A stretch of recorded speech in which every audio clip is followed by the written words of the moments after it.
Hello everyone, and welcome to a quick guide around the Imola circuit in the 499P. Since the update release, I've driven many vehicles around this circuit, but nothing feels right as the Ferrari, so I thought that it is only right that I showcase you how you can approach this circuit for optimal lap times, at least with the current track limits, because that is a huge caveat at the moment.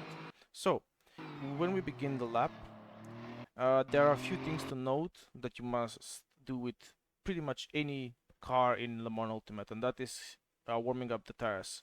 Imola, as a circuit, doesn't have a lot of high-speed corners that can bring heat into these tires, and these are very hard compound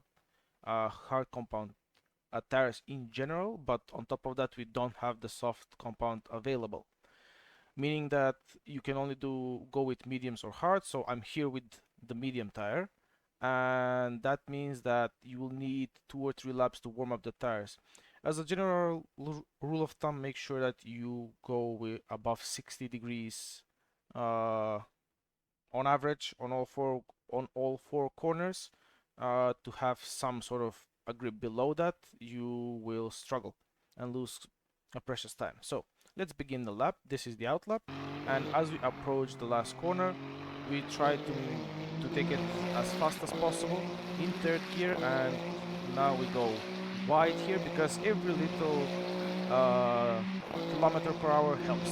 Taking the shortest line from here into Tamburello, and as we approach Tamburello, we use this escape road as a reference for when to brake, meaning that you can brake after it or on top of it, as in the car being parallel to it.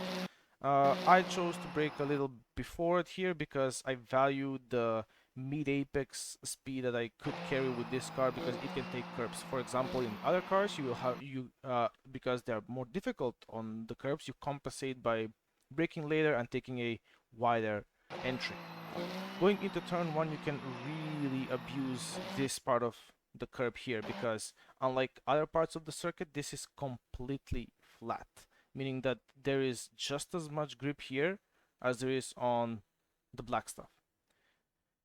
Breaking to turn one down from 7th down to 3rd, and turn 1 is one of the few places that is very strict regarding track limits, so make sure that you have all 4 wheels onto the circuit as I do here. Rotate the car in a way that you can take as much curb here as possible, because the track limits are a lot more lenient in this part of the circuit, and as we approach this, try to carry as much speed as possible, but don't go too wide onto the rubble strip or towards that curb, because you will need to have the rotation to keep the speed up. So it's, in a way, it's if you have to sacrifice speed from turn 2, the exit of turn 2, in order to gain speed on the apex, and exit of turn 3 here at the exit of Tamborello. On the exit, it's a good idea to stay off the uh, raised curbing, those painted triangles. The more you go on them, the more the car will destabilize, so avoid that and stay on the Italian flag. As we continue, the same applies here. The less you use the curbing, the higher speed you can carry, but it's a compromise between the trajectory of the vehicle and the speed. As you can see, I touched them a bit. The car does scrape up for a few moments, but nothing major.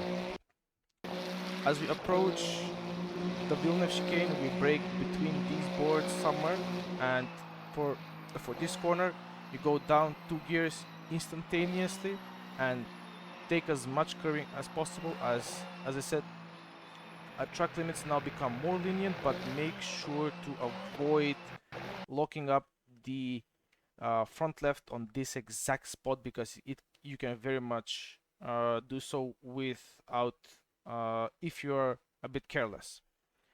For the second part of the Villeneuve chicane, you take an early apex because the curbing will wash the car. So you stay into third gear. You can see that I'm trail braking quite a bit, and it's vital that you go on the power as soon as possible. But now you can take a bit of curbing because you have to extend the circuit, but don't whatever you do go on onto the gravel because that will instantly lose you over 2/10.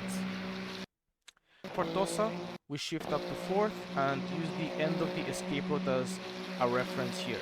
With the Ferrari, this is a particularly difficult corner because the car simply does not the car simply over rotates quite easily, so you have to be very careful with your steering input and your trail braking technique. The key here is to stay off the curbing in order to be able to get on the power as soon as you can, and on the exit we rotate the car as early as possible, and on the exit we go on the power as soon as possible. I prefer to stay in second gear, but with the TC settings that I have in this setup, you can easily go even first gear and then into second. So we go up the hill into Piratella, and for this corner you brake roughly at around 70-ish meters down to gears, and it's a bit of an off-camber corner, so meaning that you will have to turn in earlier than you think. Because it's off-camber, the car will try to step out on exit here, so go on the power early in order to help yourself rotating the vehicle. As with most of the Imola circuit, it's vital that you stay off the gravel.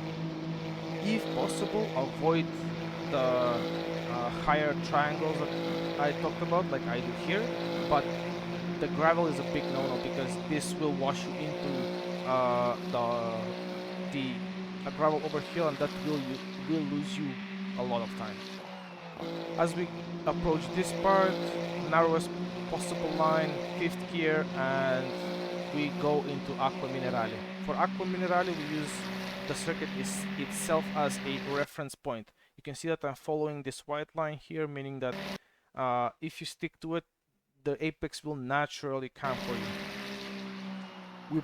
We brake here, but not too much. It's important that you start braking, but you don't over brake in a way that you don't over slow the car down. Braking later and harder is a lot more difficult because that will put too much force on the front wheels because it is downhill, and with a lot of brake force, a lot of the weight will be on the front wheels, meaning that you have to be very gentle on the brakes here and use your auto blips when you downshift to your advantage to spool up the differential on the rear to lock the rears so the rear doesn't step out. It's vital that you, for this corner especially, that you do not touch the race curbs outside of the Italian flag, because that will wash the car wide or instantly spin it. As we approach the second part of it, into third gear, here I prefer to go wide, even though the car will try to rattle itself, but you have to be smooth in order to have a much wider trajectory. For this part of the corner, you can use the race curbing, the wide parts, but at all costs avoid this curbing, because from this angle you can see how much higher that part is, and if you hit it with the wheel or with your splitter, it will wash the car over into the gravel. For this part, it's vital as well to stay off the gravel and make the car as straight as possible. You can see that I'm essentially aiming not in the direction of the circuit, but I'm trying to get the power down because it does struggle here, and once it is down, then and only then I start to follow the actual racing line. For the chicane, easily the worst corner in the whole WEC calendar in my humble opinion, because it ruins the whole flow of the circuit, which is amazing, but this is completely ruined. And on top of that, the track limits are a bit of a joke at the moment, as you will see, but I wanted to get an optimal time. This is esports after all, so I think this will get fixed, but for the current iteration you have to be very careful in certain scenarios and abuse what you can.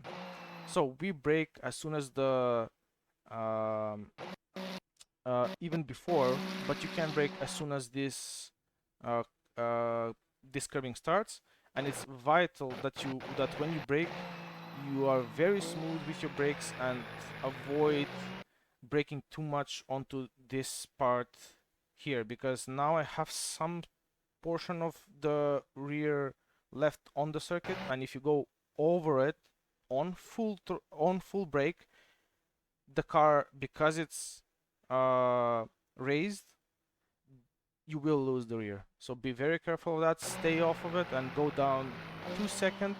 And for the first part of this chicane, you have to be careful to not exceed the track limits, but for the second part of it you can go and abuse it like I will do right now. This is painful to watch, but this is how you must approach it, at least with this current iteration of the track limits. It's for this part of the circuit, it's vital that you go as hard as possible over the curving, carrying as much speed, and worry about the exit a bit less. The only thing that you have to worry about is to not go onto the gravel, and that's about it. If the car scrapes, it scrapes. It's all about carrying mid-speed momentum. For the last two corners, quite difficult corners, I would have to say. As we approach it, we stick to the right as much as possible, and like turn 1, you can use this part to brake because it's not it doesn't have any indents. As soon as it straightens out, you can see that I'm already full onto the brake, because this is downhill and you have to brake a lot sooner than you would normally think. On top of that, it is off camber, so you have to slow the car down more on entry for turning in very early. You can turn in very early and use this curb here to help the car rotate like I'm doing. The Ferrari has a lot of mid-range torque, meaning that you can stay in third all the way through. And for this part, it's vital that you extend a bit, even onto the rubble strip, so you have a much wider line approaching the last corner. At the last corner, you turn in early as well because of the race curbing on the inside, and a lot of the load being on the outside wheels. You won't feel much, and it's vital that you steer out a bit early. This is where I make the mistake on the lap and I lose the rear a bit, as you can see here, and this costs me essentially a 128.x lap time. Unfortunately, this is a 129.03, and that's a lap around Imola. We go up to here, staying 6th to maximize everything, and that's about it. Hope you enjoyed that one. You can check out the full lap in the pop-up banner that I will put at the end of this video. And until next time, bye.